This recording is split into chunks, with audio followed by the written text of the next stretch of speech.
El Departament de Cultura ha revelat el programa d'actuacions musicals nocturnes que tindran lloc en l'anomenat Parc de la Festa durant la pròxima Fira i Festes de Gandia.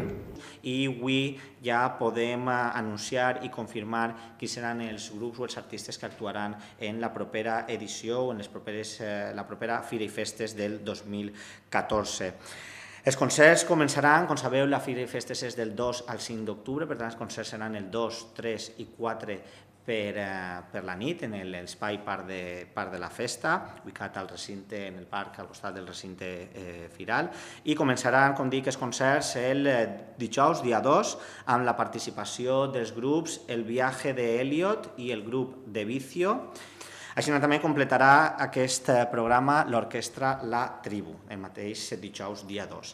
El divendres dia 3 d'octubre serà el torn de la festa anomenada DJs Party Mix, on prendran part i participaran DJs coneguts com DJ Baldi del programa El Hormiguero, José AM de la cadena musical Màxima FM, Víctor Magán, així com el DJ local Pascal Renault. I per al dissabte dia 4 serà el grup Revolver, la banda de rock liderada per Carlos Goñi, qui serà l'encarregat d'animar esta nit de festa, tant en el Parc de la Festa, actuant també com a teloners la banda Crash.